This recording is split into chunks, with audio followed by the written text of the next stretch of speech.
साफ करा जाता है। एक खजूर की डंडी की बनी हुई झाड़ू आती थी, उससे इतना कचरा साफ नहीं होता। फिर वो बारीक बारीक रुए वाली झाड़ू आ गई, उससे करता।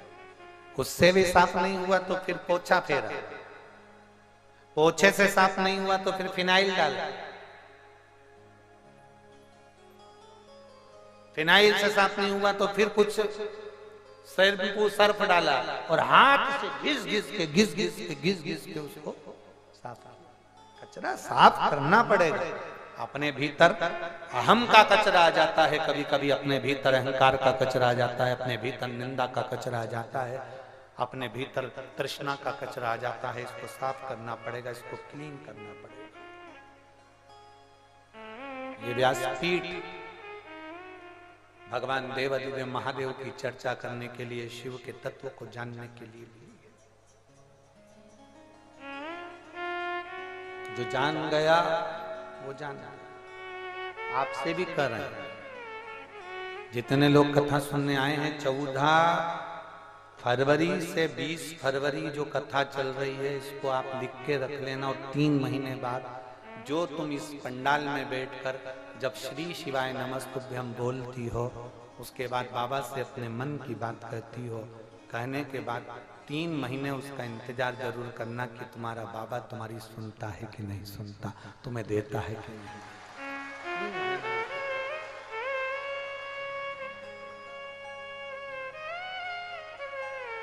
इस बहन ने लिखा पत्र में कि मैंने, ये बिहार से आई हुई दीदी ने लिखा, मुझे लोग जो बोलते थे मैंने वो किया, फिर भी मुझे संतान 1 साल 2 साल 3 साल 4 साल 5 साल इंतजार करते करते करते करते 15 साल निकल गए, पर संतान का। अब विश्वास को जागृत कराना, उन्होंने शिव पर भरोसा किया।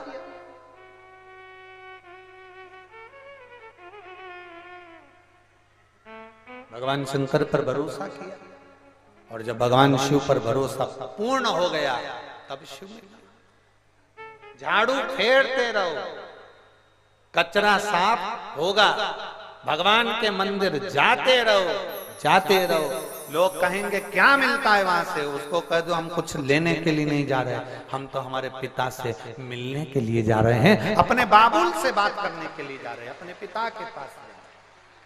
क्या देगा वो मालूम नहीं है, पर इतना जरूर मालूम है कि उसके नजदीक जाने का फल जरूर।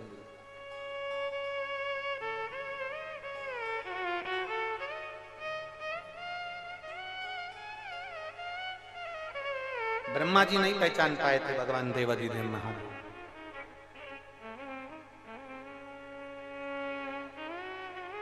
ब्रह्मा जी ने नहीं पहचाना था भगवान शंकर को, भगवान शिव को नहीं पहचान पाया। आखिरी में ब्रह्मा जी ने भगवान नारायण से पूछ लिया था कि तुम्हारे पिता कौन है, तुम्हारे पिता कौन? नारायण ने कह दिया मेरे पिता तो वो देवाधिदेव महादेव, जिसका कोई नहीं, कोई नहीं।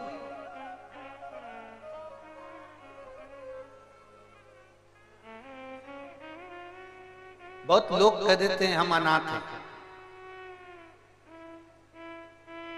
बहुत लोग कह देते हैं हम हमारा कोई नहीं है महाराज जी, हम अकेले। बहुत मूर्ख हो जो कहता है कि हम अनाथ हैं, वो मूर्खता वाली बात करता है। जो कहते हैं हमारा कोई नहीं है, वो मूर्खता वाली बात करता है।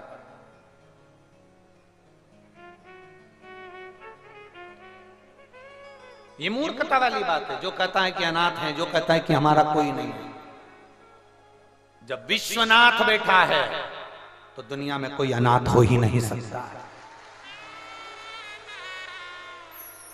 उसका नाम है विश्वनाथ। द्वारिकानाथ सुने होगे, जगन्नाथ सुने होगे, बद्रीनाथ सुने होगे, केदारनाथ सुने होगे, पर विश्वनाथ नहीं सुने होगे।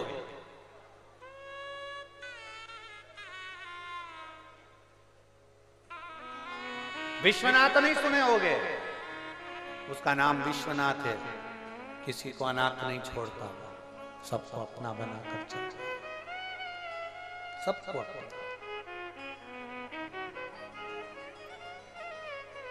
दुनिया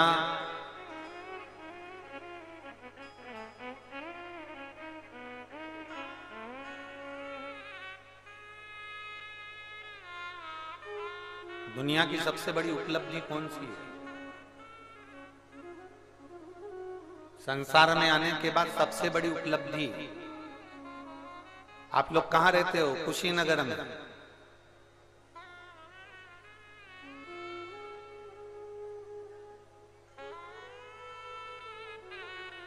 दुनिया की सबसे बड़ी सफलता कौन सी है? जल्दी बोलो। दुनिया की सबसे बड़ी सफलता कौन सी है? दुनिया की सबसे बड़ी उपलब्धि कौन सी है? दुनिया की सबसे बड़ी सफलता कौन सी? गौतम बुद्ध की पवित्र भूमि कुशीनगर कहती है दुनिया की सबसे बड़ी सफलता है अपने प्राण छोड़ते समय प्रायश्चित ना हो, चेहरे पर स्माइल हो।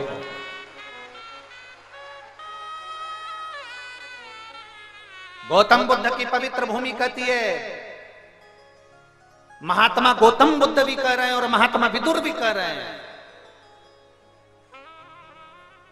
अपने प्राण छोड़ते समय आपको प्रायश्चित ना हो, ऐसा काम ही मत कर जाओ कि प्रायश्चित। अपने प्राण छोड़ते समय आपको दुख ना हो, ऐसा काम ही मत कर जाओ कि दुखी होना। अपने प्राण छोड़ते समय आपको कोई अपशब्द कहे, ऐसा कर्म मत कर जाओ। ये दुनिया की सबसे बड़ी उपलब्धि है कि जिस समय आपके प्राण छूट रहे हो, आपका शरीर छूट रहा हो, ये शरीर जा रहा हो, ये आत्मा परमात्मा से मिलने के लिए जा रही हो, ये कुशीनगर प्रतीक है इसी बात का कि प्राण छोड़ते समय, शरीर को छोड़ते समय, ये आत्मा जब परमात्मा में विलीन होने के लिए जा रही हो, तब आपके चेहरे पर स्माइल हो, प्रसन्नता हो, दुख ना हो। ये महात्मा गौतम बुद्ध की पवित्र धरा कह रही है। महात्मा विदुर का चरित्र कहता है, महात्मा गौतम बुद्ध का चरित्र कहता है कि आपके चेहरे पर मृत्यु के समय पर सल ना आवे, प्रसन्नता। मैंने किसी का दिल नहीं दुखाया, मैंने किसी को अपशब्द नहीं कहा, मैंने किसी को गाली नहीं दी, मैंने किसी को आड़ा टेढ़ा नहीं कहा, मैंने अपनी जिंदगी को अच्छे से जिया। मरते समय तुम्हें बेटों की चिंता ना हो, मरते समय तुम्हें बहुओं की चिंता ना हो, मरते समय तुम्हें परिवार की चिंता ना हो, मरते समय तुम्हें किसी वस्तु की चिंता ना हो, और तुम्हारे प्राण यमराज तुम्हारे सामने खड़ा हो और प्राण जा रहे हो, उस समय पर तुम्हारे चेहरे पर केवल मुस्कुराहट और मुख की जिह्वा पर मंत्र श्री शिवाय नमस्ते, पंचाक्षर मंत्र नमः शिवाय, षडाक्षर मंत्र ओम नमः शिवाय, 2 अक्षर का मंत्र राम नाम, 2.5 अक्षर का मंत्र कृष्ण, 12 अक्षर मंत्र ओम नमो भगवते वासुदेवाय। तुम्हारे मुख पर ये मंत्र जब मुख में होंगे तो निश्चित है कि तुम्हारा चेहरा कह देगा कि तुम्हें कोई विपदा, कोई चिंता व्याप्त ही नहीं रहेगी।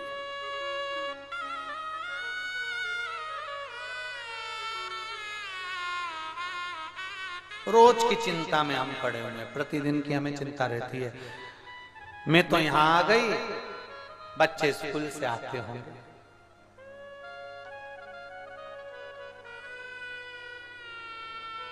तुम यहां से जाओ, बच्चे तुमको स्कूल की ड्रेस में नहीं मिलेंगे।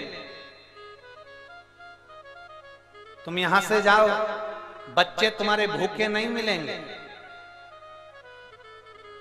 तुम चिंता कर रही हो, बच्चों को मालूम है मम्मी गई कथा में, फुल एंजॉय, फुल फ्रिज खोला, सामान निकाला, गुड दूध निकाल के हॉर्लिक्स घोल के, बिस्कुट टोस्ट, और दोस्तों से कह दिया आजा मम्मी गई कथा। तुम चिंता में दुबली हो गई, बेटे ने कुछ नहीं खाया होगा, बेटे ने कुछ नहीं खाया होगा, बेटे ने कुछ नहीं खाया होगा, और फिर घर पहुंचकर बेटे से कहो ले मैं तुझे खाना, मम्मी मेरा पेट भरा। क्या खाया? बस पेट भरा, मैं स्कूल से टिफिन खा के आया। अब ये नहीं बता रहा है कि सारा फ्रिज का माल में ही निपटा गया, जो अलमारी में रखा हुआ था वो मैं खा गया। तुम्हें चिंता है, तुम्हें चिंता है, मेरा पति ऑफिस गया है, टिफिन तो घर में रह गया, वो क्या खाएगा, क्या खाएगा।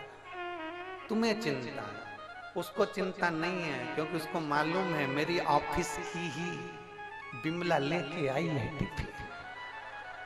आज भगवान ने कृपा कर दी, उसका आधा टिफिन मैं खाऊंगा और स्नेह बढ़ जाएगा।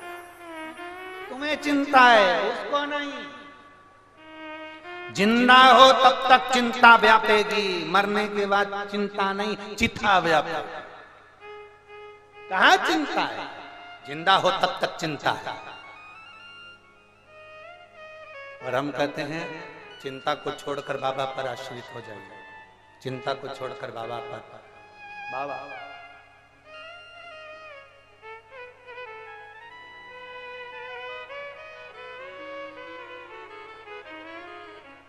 मेरे बाबा दया करना,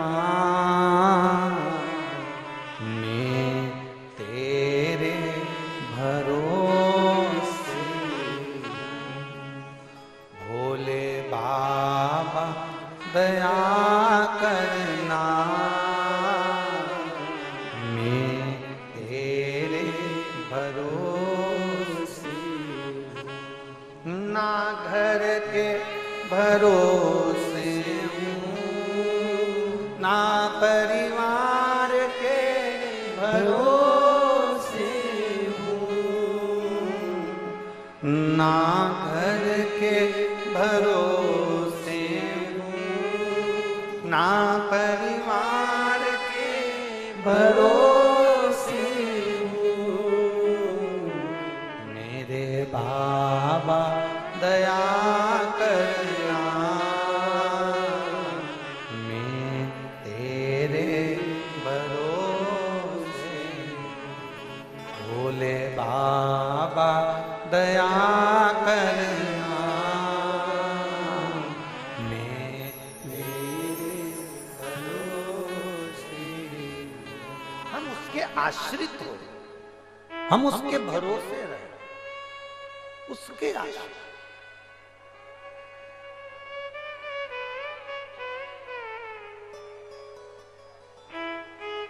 और जब हम उसके आश्रित होंगे तो होकर देखो, एक बार आश्रित होकर देखो, एक बार बाबा के आश्रित होकर देखो। बाबा के आश्रित, जब एक बार हम उसके आश्रित होंगे तो हमको संभाल लेगा। एक छोटा सा बच्चा ऊपर उछालो, हंसता है कि रोता है? जम के बोलो, हंसता है। छोटे से बच्चे को ऊपर उछालो, हंसेगा कि रोएगा? हंसेगा। क्यों हंसता है? क्योंकि उस बच्चे को मालूम है मैं ऊपर जाऊंगा, नीचे मुझे पकड़ने वाला कोई है। बच्चा ऊंचे स्टूल से कहां पर कूदता है? बच्चा अकेला रहता है तब सोफे से कूदता है क्या? नहीं। बच्चा अकेला रहता है तब टेबल से कूदता है क्या? नहीं। बच्चा टेबल पर चढ़ने का प्रयास और कूदने का प्रयास जब करता है जब उसकी मम्मी पापा कहीं काम में लगे हैं, वहीं पर उसी कमरे में हैं, उसी जगह पर हैं, तब बच्चा टेबल पर चढ़ता है, कूदता है, क्योंकि उसको मालूम है अगर मैं गिर भी जाऊंगा तो मेरे माँ बाप मुझे संभाल लेंगे। उसी तरह संसार में हम आए हैं तो ये सोच कर चलना कि हमारा बाबा भोलेनाथ हमें अपने हाथ में झेलने के लिए तैयार है। आप उसके आश्रित हो ना, आप उसके भरोसे चलो ना। बीमारी आ गई बहुत बड़ी,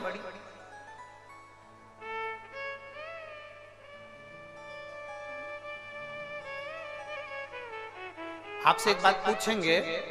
पहले छोटे छोटे घर होते थे, छोटा छोटा मकान होता था, छोटा छोटा झोपड़ा होता था, कबेलू का मकान होता था, मिट्टी का मकान होता था, छोटे छोटे कमरे होते थे, गोबर से लिपे हुए होते थे, मट्टी से बने हुए होते थे। तब लोग ज्यादा बीमार पड़ते थे कि अब ज्यादा बीमार पड़ते हैं? अब ज्यादा बीमार पड़ते हैं। मार्बल लगा है, टाइल्स लगी है, बाथरूम एक नंबर की है, बाथरूम में भी टाइल्स लगी है, गीजर लगा हुआ है, पानी शावर में से आ रहा है, भरने के लिए कुएं पे नहीं जाना पड़ रहा, हैंडपंप पर नहीं जाना पड़ रहा, पानी अपने आप नल में टंकी में आ रहा है, बोर चालू करा, खटका चालू करा, पानी भरा गया, आ गया। बढ़िया ओवन है, भोजन बन जाता है, बढ़िया गैस है, भोजन बनकर तैयार हो जाता है। जरा विचार करना, पहले मिट्टी का चूल्हा था, भोजन बनाने से पहले लोग वहां बैठते, भोजन करने वाला भी बैठता, भोजन बनाने वाला भी बैठता, मट्टी में गिरते, मट्टी में पड़ते, मट्टी से उठते, मट्टी के मकान में रहते तो बीमार नहीं पड़ते थे। आज वीआईपी व्यवस्था होने के बाद भी लोग बीमार पड़ रहे हैं। घर छोटा था तो दवा भी थोड़ी ही लेना पड़ती थी, घर बड़ा हो गया तो दवाई गोली भी बीपी की, शुगर की, थायराइड की, घुटने की, कमर की, उड़ गए, इसकी भी आंखों के नीचे काला पड़ गया, इसकी भी रात्रि को सो तो ना जाने कजन कौन कौन सा सामान गुलाब जल में लगा के पोत के, भगवान। सुबह से उठी, भगवान का मुंह कम देखा, सबसे पहले दर्पण में गई,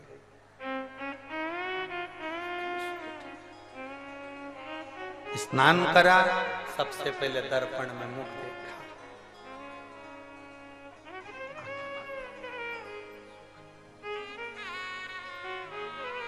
मकान छोटा था तो दवाई भी जम के बोलो जरा थोड़ी थी, मकान बड़ा हुआ, गाड़ी बड़ी हुई तो दवाई भी बढ़ी है, थायराइड की, शुगर की, बीपी की, आंखों की, कानों की, कहीं सिर दुखे, कहीं पांव दुखे, कहीं हाथ दुखे, कितना कितना प्रॉब्लम। हमारा मकान बड़ा और फिर तुम किसी पंडित जी के पास पहुंच गए, किसी गुरु जी के पास, किसी वास्तु शास्त्री के पास पहुंच गए, उससे पूछा, पत्रिका दिखाने वाले से कहा हम जब से नए मकान में आए हैं, जब से बहुत दुखी हैं। अब वो शास्त्री क्या बोलेंगे? मंगल गड़बड़ है, वास्तु दोष है, कालसर्प दोष है, पितृ दोष है, उसके तो पितरों के लिए तुम गया जी का पिंड करे, कालसर्प दोष के लिए हम त्र्यंबकेश्वर चले गए, वास्तु के लिए हमने पूरे वास्तु शास्त्री से पूछकर मकान बनवाया, बंगला बनवाया, फिर कौन सा दुख, कारण क्या है? पर किसी ने नहीं बताया कि छोटा मकान था, सब साथ में थे, सब साथ में थे तो दुख आता भी था ना, तो सब एक दूसरे में बट जाता था, मालूम नहीं पड़ता था, इसलिए दुख मालूम नहीं होता था। अब बंगला बड़ा है, ये बड़ी बहू का बेडरूम, ये छोटी बहू का, ये बड़े बेटे का, ये छोटे बेटे का, ये पिताजी का बेडरूम, ये इसका बेडरूम, केवल हॉल में लोग जब आते हैं, जब कोई मेहमान आता है, बाकी के सब अपने अपने कमरे में बैठे बैठे मोबाइल चलाते, टीवी देखते, पर कोई हॉल के अंदर आकर नहीं बैठता। पहले मकान छोटा था, भोजन करते थे तो साथ, बैठते थे साथ, रहते थे साथ, तो दुख भी आता था तो बढ़ जाता था।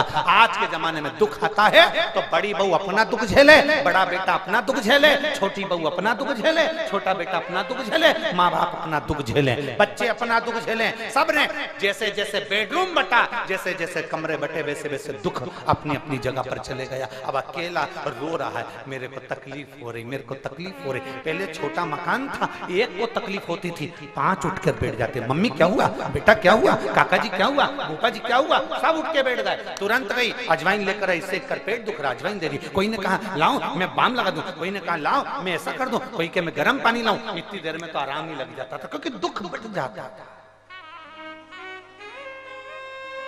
अब दुख बढ़ नहीं रहा, अब दुख अपना खुद का हो गया। बड़े बहू का दुख अपना है, बड़े बेटे का दुख अपना है, छोटे का अपना है, मंझले का अपना, संजले का अपना, सबका अपना।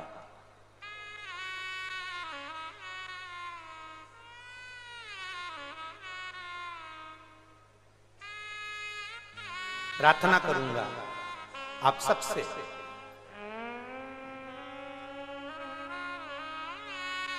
हफ्ते में एक बार अपने पूरे परिवार के साथ में बैठकर भोजन करो।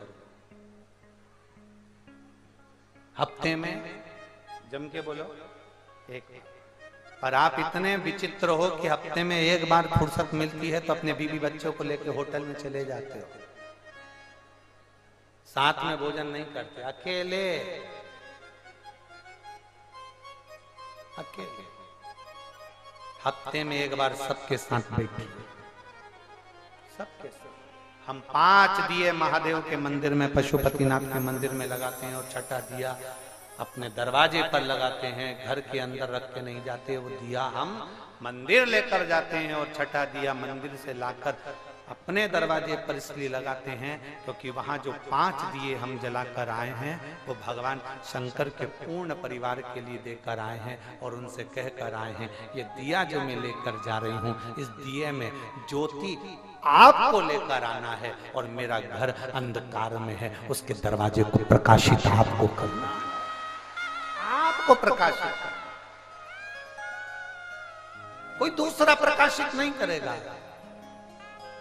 वो एक लाइन आप लोग गुनगुनाते हैं, ज्योत से ज्योत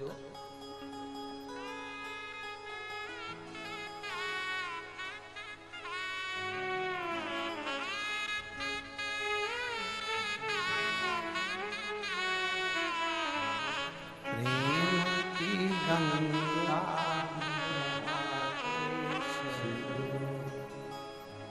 ज्योत से ज्योत जला के चलो, ज्योत से ज्योत जलाते चलो। अभी गा नहीं रहे हैं, प्रेम की गंगा बहाते चलो, प्रेम की गंगा बहाते चलो, राह में आए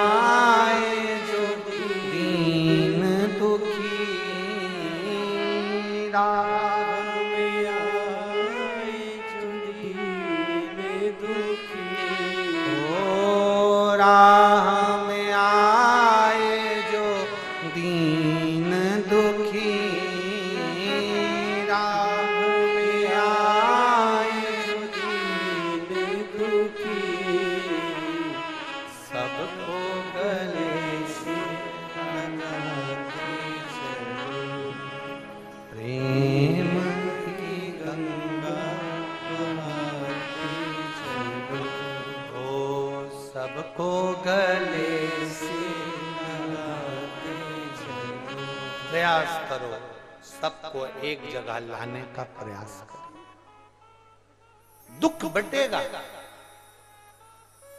दुख बटेगा। एक बच्चा रो रहा है, बहुत रो रहा है। सबसे पहले मां क्या काम करेगी उस बच्चे के लिए? खिलौना चाहिए? नहीं। भूख लगी है? नहीं। कुछ तकलीफ हो रही है? नहीं।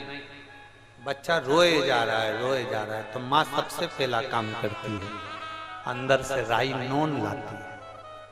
क्या लाई है? राई और नमक। क्या करेगी उसका? जम के बोलो, नजर। मेरे बच्चे को नजर लग गई। इसको टोटका कहेंगे? जम के तो बोलो। नहीं। राई नमक बच्चे पे से उतारा, बच्चा मुस्कुराने लगा। अब माँ को लगा मेरा बच्चा मुस्कुरा रहा है, पर सही मायने में माँ ने जो राई नोन हाथ में ली है, बच्चे पे से मुस्कुरा कर जब उतारती है, बच्चा उसको घूम घूम कर देखता है, उसको लगता है मेरी मम्मी नया खिलौना लेकर आई है, और बच्चा खुश हो जाता है। पर माँ को लगा है कि मेरा बच्चे की मैंने नजर उतारी और बच्चा चुप हो गया। ये उसका विश्वास करता है, ये उसका भरोसा करता है। एक राई नोन पर माँ का विश्वास होता है कि मेरा बच्चा चुप हो सकता है। वो विश्वास हमें भी हमारे महादेव पर करना चाहिए कि एक लोटा जल चढ़ाने से मेरा महादेव खुश हो सकता है। एक लोटा जल चढ़ाने से मेरा महादेव खुश हो सकता है। सारी समस्या का हल बोल बम का नारा है। जरा जम के बोलो, नहीं तो कल्याण तुम्हारा है। बोल बम का नारा है।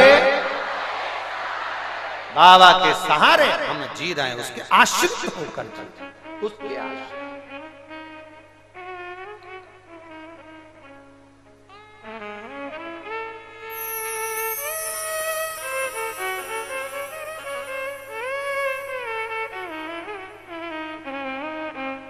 और महाराज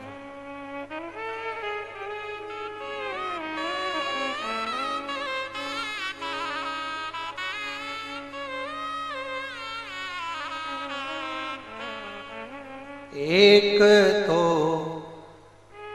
तेरे हाथ प्यारे, दूसरा डमरू धरा, तीसरा डमरू बजाना, दिल दीवाना हो गया।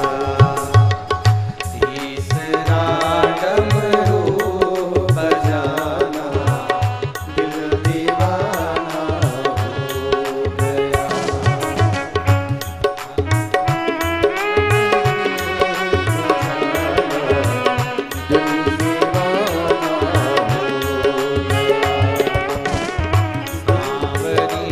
सूरत पे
भगवान देवादिदेव महादेव से अपने मन की बात दिल से भाव से अपनी जगह पर बैठकर भगवान शिव से अपने हृदय की बात करें।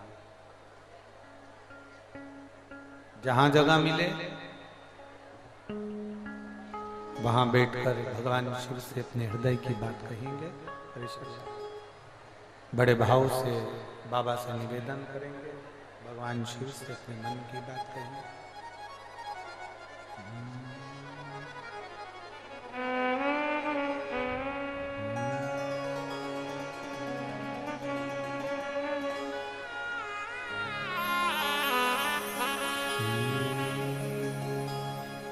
शिवाय नमस्तु श्री शिवाय नमस्तु श्री शिवाय नमस्तु श्री शिवाय नमस्तु श्री शिवाय नमस्तु भोला सब दुख काटो, ओ भोला सब दुख काटो, शिव शंकर जपो तेरी माला, भोले बाबा जपो तेरी माला, भोला सब दुख काटो हमारा, ओ भोला सब दुख काटो हमारा। वेश है मंगल मंगलकारी, वेश है मंगल मंगलकारी,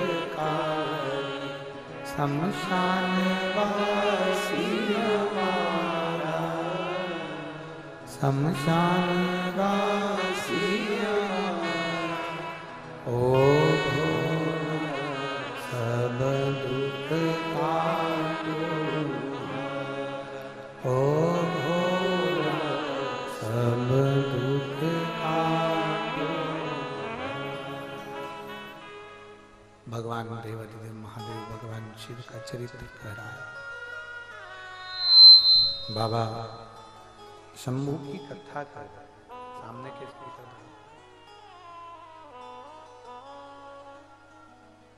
ब्रह्मा जी विश्वास नहीं करते। पूछा,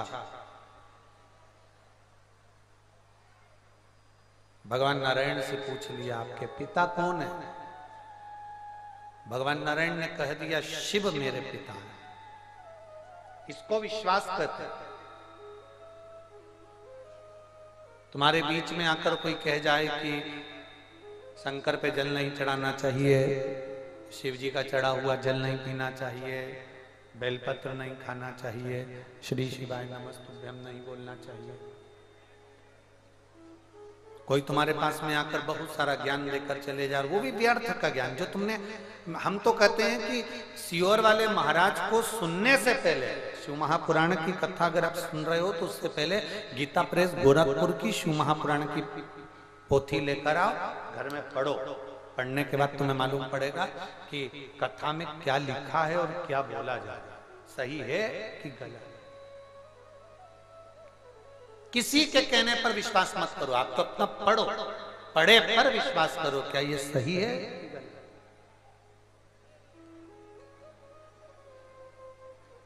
ब्रह्मा जी का भरोसा नहीं टिक पाया और ब्रह्मदेव का जब भरोसा नहीं टिका, ब्रह्मा जी का जब भरोसा नहीं टिकता, ब्रह्मा जी का जब भरोसा पूर्ण नहीं हो पाया तो उन्होंने कह दिया कि इस पर्वत को अपन घुमाते हैं।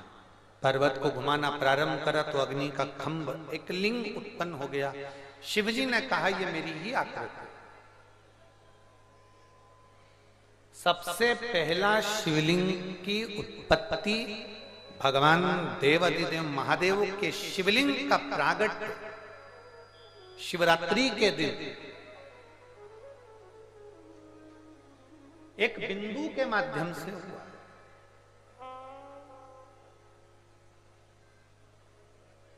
ये प्रजापति ब्रह्म कुमारी आश्रम की जो मेरी बहनें, प्रजापति ब्रह्म कुमारी आश्रम की जो जीजियां आपसे कहती हैं, आपको बताती हैं कि ये बिंदु है, इस बिंदु से शिव है, इस बिंदु से फिर ब्रह्मा विष्णु सृष्टि सब की उत्पत्ति एक बिंदु वो शिव है।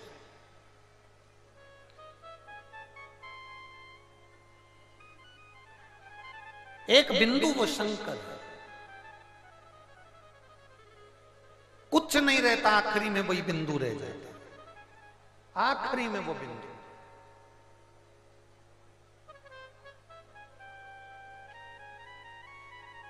कपड़ा जल जाता है, लकड़ी जल जाती है, बोलो सही है कि गलत? सामान जल जाता है,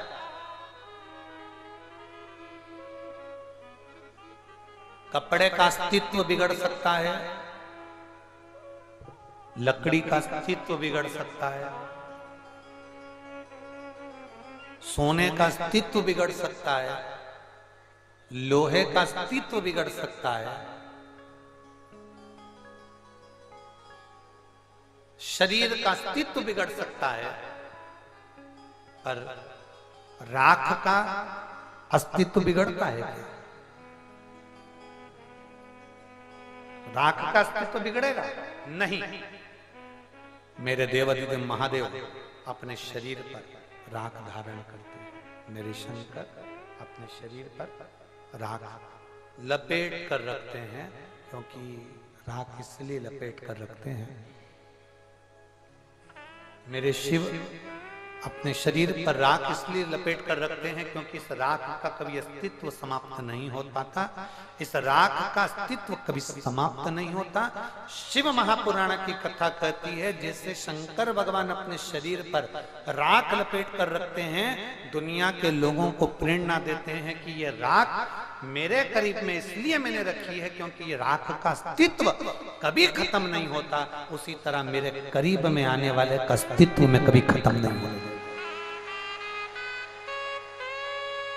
मेरे नजदीक में जो आएगा, मेरे करीब में जो आएगा, मेरे पास में जो आएगा, मेरे नजदीक में जो पहुंचेगा उसका अस्तित्व, मेरे करीब में जो पहुंचेगा उसका अस्तित्व में कभी समाप्त नहीं होगा। शिव जी को जल चढ़ाने वाले का अस्तित्व कभी समाप्त नहीं होता। एक पत्र है,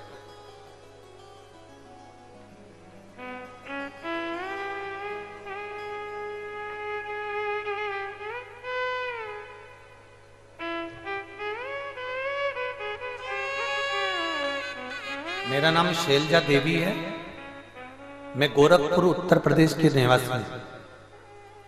कहीं बैठी हैं शैलजा देवी? गोरखपुर उत्तर प्रदेश से हैं।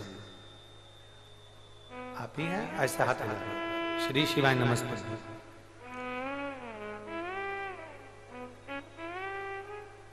आ जाओ, एक बेलपत्र ले जाओ।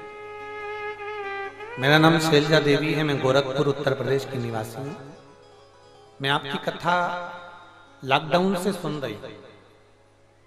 गुरुदेव 2021 में मेरे गले में गठान हो गई थी। गोरखपुर दिखाई तो डॉक्टर ने हमको लखनऊ पीजीआई तक भेज दिया। सब जगह पर गठान की जांच कराई गई तो डॉक्टर के हिसाब से गले की जो गठान थी वो इतनी विचित्र थी कि इसकी जांच कराने के लिए मुंबई भेजना था। और हम ऑपरेशन डॉक्टर कर रहे थे, अगर ऑपरेशन करेंगे तो हो सकता है ये गठान गले में ऐसी जगह पर है जहां ऑपरेशन करते ही हो सकता है कि तुम्हें पैरालिसिस हो जाए या तुम्हारे गले की आवाज बंद हो जाए।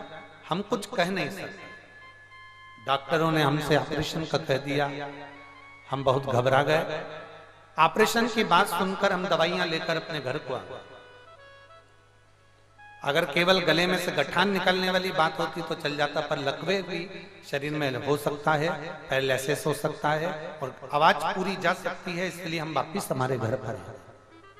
पर डॉक्टर ने कहा इसका ऑपरेशन बहुत जरूरी है और ऑपरेशन जरूर कराना। गठान बड़ी थी, ऑपरेशन कराना जरूरी था। हम घर आकर बहुत रोए गुरुदेव।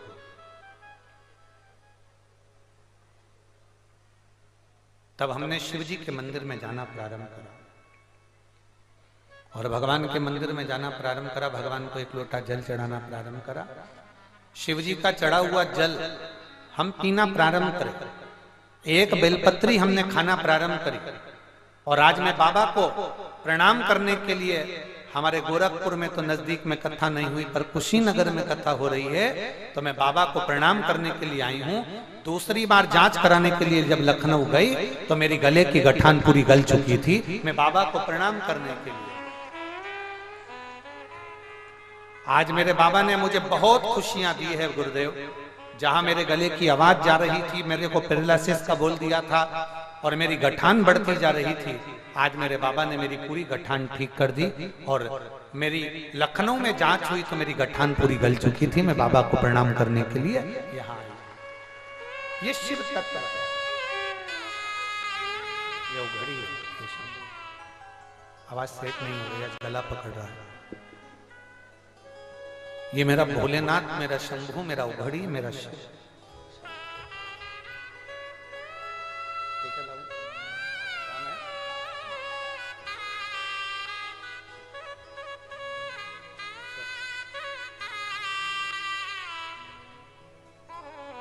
एक विश्वास अपने भीतर जागृत, एक भरोसा अपने भीतर जागृत,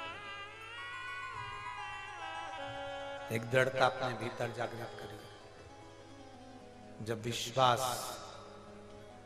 भरोसा, दृढ़ता अपने भीतर जागृत करोगे तो वो शिव तुम्हारे दुख को समाप्त करने के लिए तुम्हारे सम्मुख में होगा। कोई दूसरा नहीं आएगा, कोई दूसरा नहीं होगा, केवल एक शंकर, केवल एक शिव, केवल एक उघड़ी, मेरा देव अधिदेव महादेव तुम्हारे करीब में होगा। और अंत समय प्रभु आना पड़े, वचन दिया तो निभाना पड़े। एक बहन ने लिखा, उसका बच्चा 15 वर्ष का है और उसकी किडनी खराब हो गई थी। ज्योति गुप्ता,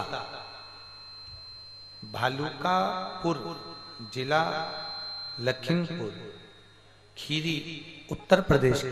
कहीं बैठी हो तो हाथ हिला सकती है। हाँ, श्री शिवाय नमस्ते। आ जाओ, एक बेलपत्र ले जाओ, आ जाओ। मैं ज्योति गुप्ता, भालुकापुर जिला लखीमपुर खीरी उत्तर प्रदेश की रहने वाली हूं। मेरा 15 वर्ष का बेटा है नैतिक गुप्ता, जो अचानक उसका तबीयत खराब हो गया और उसकी किडनी में इतना इन्फेक्शन हो गया कि डॉक्टर डायलिसिस का बोल दिया। तकलीफ बढ़ती गई, धीरे धीरे उसका स्वास्थ्य और ज्यादा खराब हो गया, तो उसको भर्ती करा गया और धीरे धीरे भर्ती करते करते आईसीयू में उसको ले गए। स्वास्थ्य में बिल्कुल आराम नहीं हुआ गुरुदेव। तब मेरे एक रिश्तेदार ने देखा कि मेरा बच्चा जब पूर्ण तरह से बीमार हो गया और बहुत ज्यादा तकलीफ में आ गया, आईसीयू में ले जाकर जब पटक दिया गया, तब मेरे एक रिश्तेदार ने मुझे आपकी कथा की छोटी सी क्लिप भेज दी, जिसमें पीपल के पत्ते का उपाय आपने बताया था। पीपल के पत्ते का जल, उसका वर्णन आपने किया था और उसी पीपल के पत्ते का हमने प्रयोग किया और डॉक्टर से कहकर उसके मुख में हमने 2 बूंद पानी पीपल के पत्ते का, शिवजी पे चढ़ा हुआ जल और बेलपत्र उसके सिराने रखी और उस पीपल के पत्ते का प्रयोग करना प्रारंभ करा तो बाबा की कृपा से उसकी किडनी ने काम करना प्रारंभ कर दिया और उसका लीवर भी ठीक हो गया। हम बाबा को यहाँ धन्यवाद देने के लिए आए। अब मेरा बेटा जो 15 वर्ष का है बिल्कुल ठीक है गुरुदेव। हम अपने नगर से इस कुशीनगर को प्रणाम करने आए हैं। हम पूनम दीदी को भी धन्यवाद देते हैं, पांडे जी को भी धन्यवाद देते हैं। साधुता है आपको बहुत बहुत। शिव तत्व शंकर ओघड़ी, शिव ओघड़ी। एक भरोसा जागृत करो अपने भीतर, एक विश्वास जागृत करो अपने भीतर, एक दृढ़ता जागृत करो अपने भीतर। जब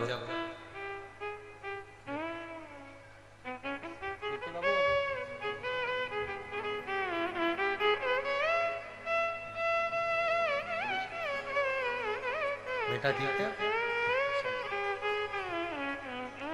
शिव तत्व है। जब हमारे भीतर विश्वास की जागरूकता होगी, भरोसा दृढ़ होगा, विश्वास प्रबल होगा, भरोसा प्रबल होगा, तो एक आनंद की अनुभूति अपने भीतर फिर आपके भीतर उत्पन्न। भरोसा पूर्ण करिए, भरोसा। ब्रह्मा जी और भगवान विष्णु के सामने भगवान शंकर का शिवलिंग प्रकट हो गया। विष्णु और ब्रह्मा जी के सामने जब शिवलिंग प्रकट हुआ, उसी शिवलिंग को ब्रह्मा जी ने कहा इसका छोर कहां है।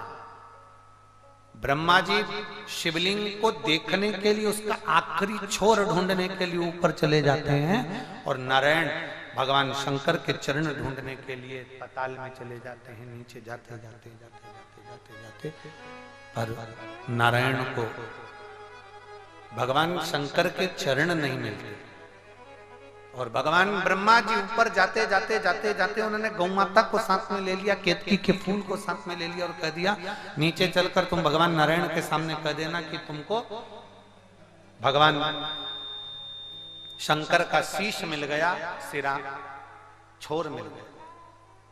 गौ माता भी झूठ बोलने के लिए आतुर हो गई, केतकी का फूल भी झूठ बोलने के लिए आतुर हो गया।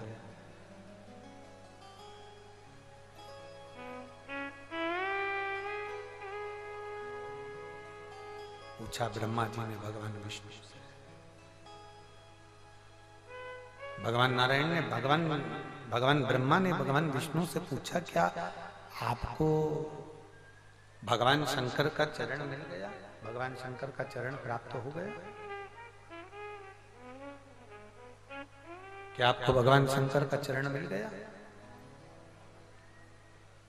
भगवान नारायण ने सत्य कहा, मुझे शिवजी का चरण नहीं मिला। सत्य एक बार बोलना पड़ता है, असत्य बार बार बोलना पड़ता है। श्री शैलम पर्वत पर राम सीताराम, श्री शैलम पर्वत के ऊपर भगवान देवाधिदेव महादेव भगवान शंकर पार्वती जी के साथ में भ्रमण करने के लिए पहुंचे और श्री शैलम के पर्वत पर जब भगवान देवाधिदेव महादेव माता पार्वती जी के साथ में भ्रमण करने के लिए पहुंचे तो पार्वती जी ने वहां पर एक प्रश्न किया।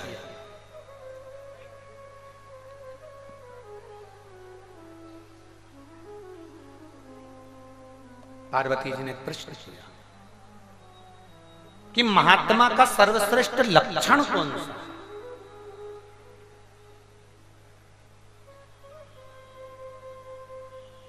मेरी कुशीनगर की जीजियों, मेरे जीजाओं, बेटियों, बेटाओं, मेरी माताओं, मेरे भाई, स्मरण करिएगा कि एक पार्वती जी ने श्री शैलम के पर्वत पर एक प्रश्न किया, महात्मा का सर्वश्रेष्ठ लक्षण कौन सा? तो कहा महात्मा के 2 लक्षण श्रेष्ठ है। एक, मृत्यु लोक पर जब तक रहता है तब तक मुझे ढूंढने का प्रयास करता है, सब में शिव को देखता, सब में शिव,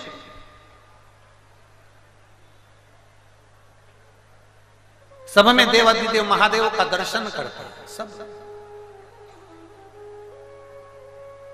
और दूसरा, महात्मा कभी मुख पर असत्य को लेकर नहीं आता। महात्मा अपने जीवन में असत्यता को सामने लाता ही नहीं। जितनी जिंदगी जिएगा वो सत्य की जिंदगी जिएगा, सत्य का जीवन जिएगा।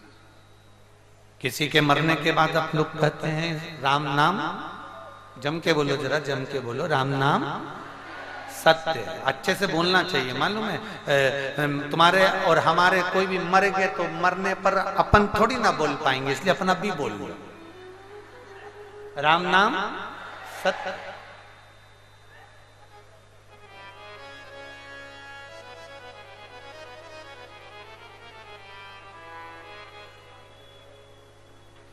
महात्मा सत्य की जिंदगी जीना चाहता, असत्य कभी नहीं बोलता। अब पार्वती जी ने एक प्रश्न और खड़ा कर दिया शिव जी के सामने, श्री शैलम पर्वत के ऊपर मल्लिकार्जुन, कि बाबा हमें आपसे इतना सा पूछना है कि हमें ये बताओ कि असत्य को पहचानोगे कैसे कि यह सत्य। सामने वाला व्यक्ति झूठ बोल रहा है, सामने वाला व्यक्ति असत्य बोल रहा है, सामने वाला व्यक्ति झूठ बोल रहा है, इसको पहचानोगे कैसे। शंकर भगवान ने कुछ लक्षण बताए हैं झूठ को पहचानने के। झूठ को पहचानने, झूठ बोलने वाले व्यक्ति को पहचानने के लक्षण बताए। शंकर भगवान माता पार्वती से कहते हैं पहला लक्षण है झूठ बोलने वाले व्यक्ति, अगर वो झूठ बोल रहा होता है तो बार बार वो व्यक्ति आपसे आंख नहीं मिला पाता और उसकी नेत्र की जो ज्योति है वो बार बार राइट हैंड में सीधे हाथ पर जाती है। झूठ बोल रहा होता है तो व्यक्ति की आंख राइट की ओर जाती है, उसकी आंख की ज्योति राइट की ओर देखेगा। अगर व्यक्ति लेफ्ट में देख रहा है, उसकी आंखें लेफ्ट की ओर जा रही है तो समझ लेना कि वो सत्य बोल रहा है। पर उसकी ज्योति जब राइट की ओर जा रही हो बात करते समय, आपसे आंख नहीं मिला पा रहा है तो समझ लेना कि वो झूठ बोल रहा है। दूसरा, झूठ बोलते बोलते वो बार बार अपने हाथ का स्पर्श अपनी नासिका पर करे। बार बार नासिका का स्पर्श किया जाता है मतलब उसका ब्लड प्रेशर बढ़ रहा है, मतलब वो झूठ बोलना प्रारंभ कर दिया, ये निश्चित है। वो नासिका का स्पर्श कर रहा है। तीसरा, छोटी सी बात को भी वो इतना लंबा प्रूफ कर कर बता रहा है, इतना प्रूफ देकर बता रहा है, इतना प्रूफ देकर बता रहा है तो समझ लेना कि छोटी सी बात को भी घुमा फिरा कर अगर प्रूफ देकर बता रहा है मतलब, बोलो जम के बोलो, मतलब झूठ बोल, पक्का प्रूफ देकर बता।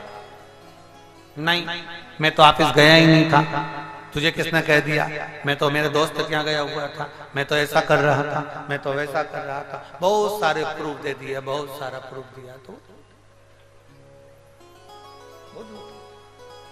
फिर कहा, फिर वर्णन कर।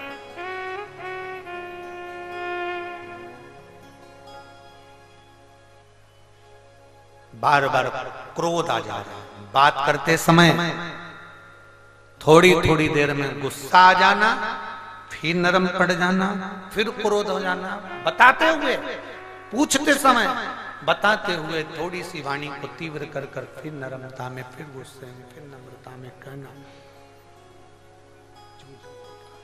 मतलब शिव जी कह रहे हैं पार्वती, महात्मा का सर्वप्रथम लक्षण है कि वो सत्य से दूर ना जाए। सत्य से, शंकर जी को सबसे ज्यादा पसंद क्या है? बेलपत्र पसंद है। शिव जी को एक लोटा जल पसंद है। शिव जी को धतूरा पसंद है, शंकर भगवान को भांग पसंद है, शंकर भगवान को भस्म पसंद है, शंकर को सबसे ज्यादा पसंद है सत्य। इसलिए हमारे यहाँ कहते हैं सत्यम शिवम सुंदरम। सत्य बोलोगे तो शिव मिलेगा, शिव मिलेगा तो जीवन अपने आप सुंदर। सत्य को पकड़ो, जितना सत्य को पकड़ोगे उतनी जिंदगी का आनंद का प्राप्त कर लोगे। सत्य में ही शिव छुपा हुआ। भगवान विष्णु ने सत्य कह दिया, मेरे को भगवान शंकर के चरण नहीं मिले, पर ब्रह्मा जी सत्य नहीं बोल पाए। उन्होंने कहा गौ माता से पूछो, ये बोलेगी। गौ माता ने झूठ बोल दिया कि भगवान ब्रह्मा को शंकर जी का शीश मिल गया। भगवान शंकर ने श्राप दे दिया है, गौ माता तू जगत की मां होकर मेरे सामने झूठ बोली है, मैं तुझे श्राप देता हूं। तेरा पूरा शरीर पूजा जाएगा पर तेरा मुख नहीं पूजा जाएगा, क्योंकि तूने झूठ बोला है, इसलिए तेरा मुख अपूज्य होगा। इसलिए गाय माता का शरीर पूंछ पूजी जाती है, उसका गोबर पूजा जाता है, उसके चरण पूजे जाते हैं, पीठ सब कुछ पूजा जाएगा, पर मुख तूने झूठ बोला, मुख नहीं पूजा।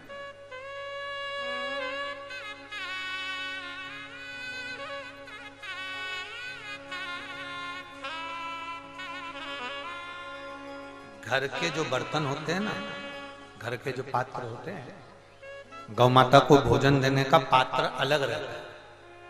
आप लोग उसमें अपने घर का जो भोजन है आप उसमें दियो, वो खाएगी।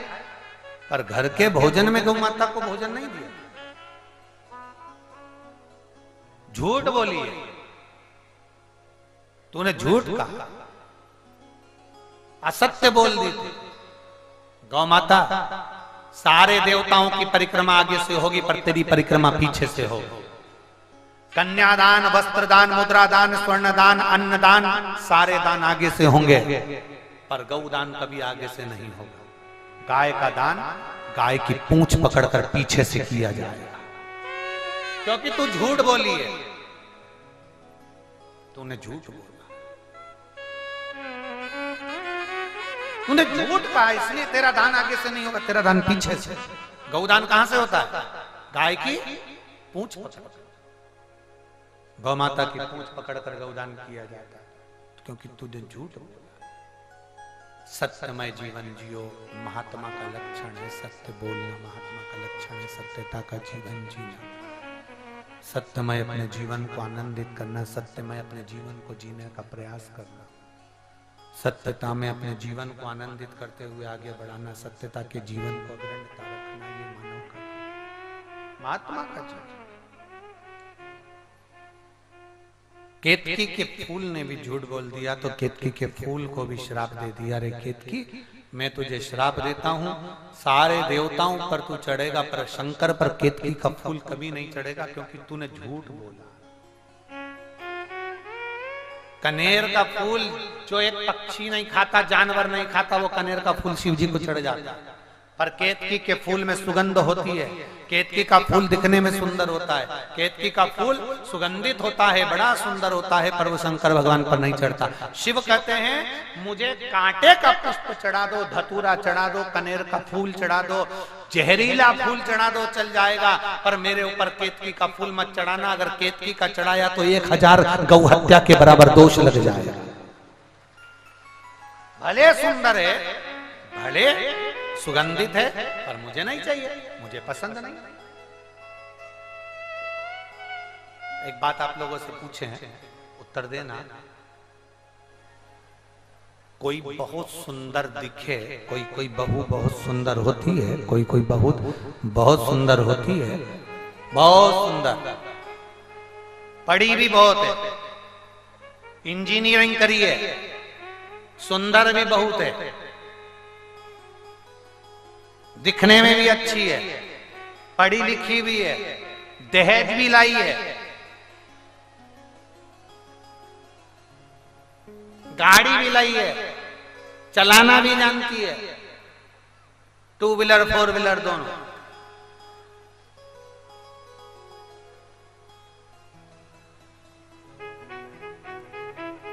अब क्या बोलूं,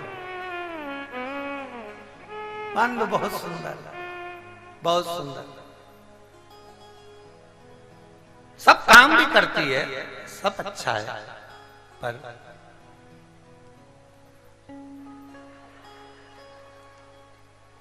समझ गए? समझ गई? बोलना, इससे बोलना अपना सिर फोड़। इंजीनियर है, सुंदर है, गाड़ी बंगला दहेज सब लाई है, पर जिभ्या अच्छी नहीं है, तो ईमानदारी से बोलो वो दहेज, वो गाड़ी, वो बंगला और वो इंजीनियरिंग की डिग्री और वो डेंटिंग और पेंटिंग किसका? बोलो रीजी जी, सही है कि गलत है? जम के बोलो जरा। तुम्हें क्या चाहिए? रोटी ना दे बहू चलेगा, चाय ना दे बहू चलेगा, हम खुद बना लेंगे, पर बहू कम से कम सम्मान के शब्द बोले, ये बहुत काफी है। बहुत। रोटी नहीं देगी ना तो चल जाएगा, चाय नहीं देगी चल जाएगा, भोजन नहीं देगी चल जाएगा, कुछ भी ना करेगी चल जाएगा, पर वो सम्मान के शब्द बोले, प्रेशर खोलो प्रेशर, सम्मान के शब्द बोले वो जरूर।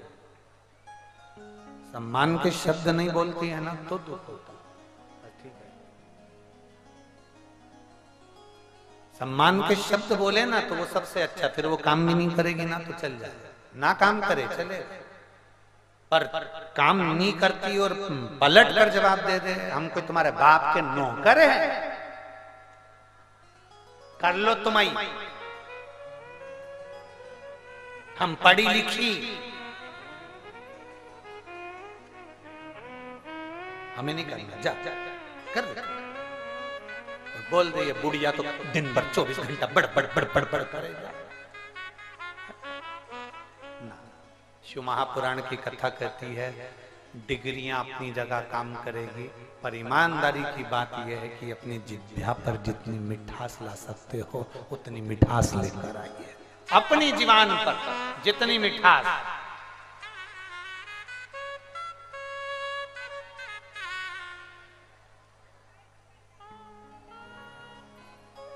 पहले के लोगों को शुगर की बीमारी नहीं होती थी।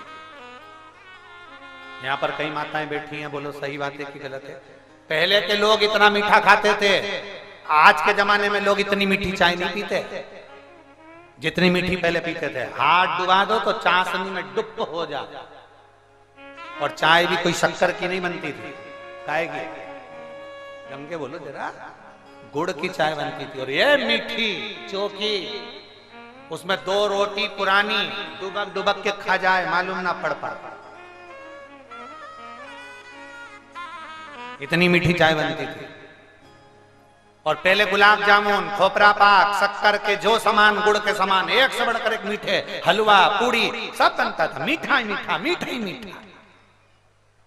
शुगर होती थी? नहीं। क्यों नहीं होती थी? क्योंकि जितना मीठा खाते थे उतना जीवान से मीठा निकालते थे, अपनी शुगर का लेवल बराबर रखते थे, मीठा खाते थे तो मीठा बोलते थे। आज के जमाने में मीठा केवल खाते हैं पर बोलते नहीं है, तो शुगर का लेवल बिगड़ गया, इसलिए शरीर में शुगर हो, शुगर का लेवल बिगड़ा है ना, इसलिए शुगर नहीं। अब डॉक्टर कह रहा है तुम्हारी शुगर ऊंची नीची हो रही है, तुम्हारा बीपी ऊंचा नीचा, क्योंकि तुम उस शुगर को निकाल नहीं पा रहे हो। हमारा निवेदन है, जिसको शुगर की बीमारी है आपसे निवेदन है, आप जिसको बीपी की बीमारी है, जिसको शुगर की बीमारी है, आपसे निवेदन है, क्रोध करना बंद कर दो, अपशब्द कहना बंद कर दो, आड़ा टेढ़ा बोलना बंद कर दो, अंदर ईर्ष्या रखना बंद कर दो, टेंशन लेना बंद कर दो, चिंता करना बंद कर दो। बीपी बराबर, शुगर बराबर। जब चेक कराने जाओ, एक बेलपत्र शंकर पे चढ़ी हुई लीजिए, खाइए और आराम से जांच करवाते रहिए, आपकी शुगर और बीपी आपकी लेवल में मिलेगा। एक पत्र है,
प्रेमा देवी सुखनिया गोपालगंज की निवासी हूँ, कहीं बैठी हो तो हाथ हिला सकती हैं, जिन्होंने अपनी डॉक्टरों की सारी रिपोर्ट यहाँ लगाई हुई है। प्रेमा देवी सुखनिया गोपालगंज की रहने वाली हूँ, कहीं बैठी हो तो हाथ हिला सकती हैं, जिन्होंने अपने मेडिकल की पूरी रिपोर्ट यहाँ लगाई है। एक लोटे जल का मैं वर्णन करना चाहती हूँ। मेरा बेटा 2022 में मुंबई में इंजीनियरिंग पढ़ रहा था, नौकरी कर रहा था, और नौकरी के अंतर्गत उसकी तबीयत खराब हो गई, भोजन नहीं कर पा रहा था, धीरे धीरे उसके शरीर और बेकार होता गया। कहीं बैठी हो तो हाथ हिला दो। कहाँ है? अच्छा पीछे है क्या? हाथ हिलाओ जरा, दिख जाओगे। दिख गई, ठीक है, ऐसा हाथ हिला दीजिए, ठीक है। बेटे के शरीर ने काम करना बंद कर दिया। हम उसको अपने गांव लिया, गांव से फिर हम उसको दिल्ली दिखाने के लिए ले गए। दिल्ली दिखाने के लिए ले गए तो मालूम पड़ा कि जांचों में उसके फेफड़े ने काम करना बंद कर दिया और उसका एक साइड का फेफड़ा पूरा सड़ गया था, बेकार हो गया। हम बड़े परेशान हो गए। दिल्ली में हमने सारे डॉक्टरों से जांच कराया, डॉक्टर ने कह दिया इसका ऑपरेशन करना जरूरी है, ऑपरेशन करेंगे, पानी निकालेंगे और फेफड़े में कुछ कई सी जम गई है, उसको निकालना पड़ेगा, पर बच्चा इतनी जल्दी ठीक नहीं होगा। हम बड़े परेशान हो गए। तब डॉक्टर ने जब ऑपरेशन का विचार करा तो कह दिया इस हॉस्पिटल में ऑपरेशन नहीं होगा, तुम्हें दूसरे हॉस्पिटल जाना पड़ेगा। हम उसको दूसरे हॉस्पिटल में लेकर गए, मेहरौली हॉस्पिटल दिल्ली में हम उसको लेकर रेफर कर दिया। हम वहां ले गए, डॉक्टरों ने ऑपरेशन की तारीख निकाल ली, ऑपरेशन करने की तैयारी हो गई। 2 दिन बाद ऑपरेशन था। उसी बीच में हमारे एक रिश्तेदार हम पर मिलने के लिए आए, उन्होंने कहा इसको शंकर जी पे चढ़ा हुआ पानी पिला दो और एक बेलपत्र इसको खिला दो। हमने अवधूतेश्वर महादेव का नाम लेकर उसको पानी पिलाना प्रारंभ करा, बेलपत्र खिलाना प्रारंभ करा। मात्र 2 दिन हमने पानी पिलाया और बेलपत्र खिलाया, पानी पिलाया, बेलपत्र खिलाई।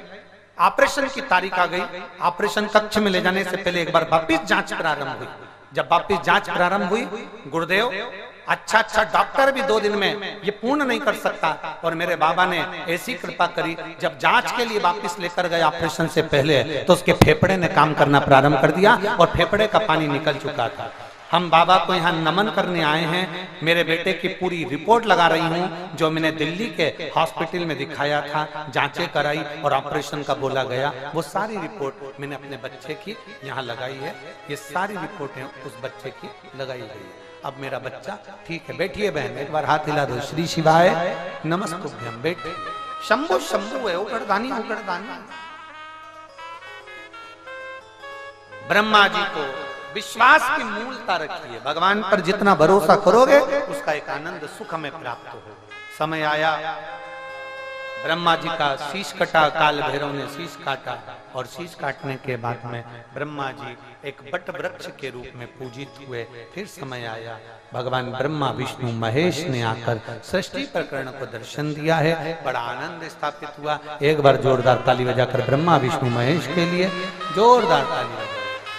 आज कथा का दूसरा दिवस का स्मरण ध्यान रहे।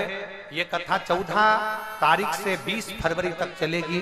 25 फरवरी को सिरसा हरियाणा तारा बाबा की कुटिया में दोपहर 2 बजे से 5 बजे तक हरियाणा की पवित्र भूमि पर सिरसा हरियाणा में तारा बाबा की कुटिया पर श्री गुरु शिव महापुराण की कथा वहां 2 बजे से 5 बजे तक प्रतिदिन आस्था चैनल पर आएगी सिरसा हरियाणा से। ये जो कथा कुशीनगर में चल रही है ये 14 तारीख से 20 तारीख तक चलेगी।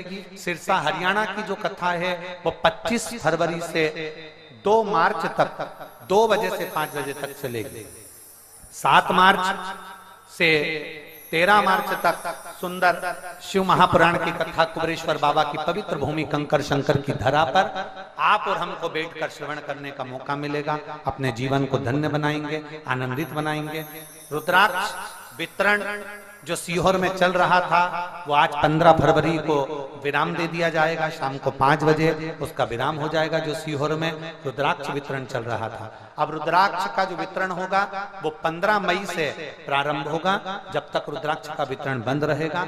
और उसी बीच में सीहोर में जो रुद्राक्ष उत्सव है, बाबा का जो रुद्राक्ष उत्सव मनाया जाता है वो साधारण उत्सव नहीं होता।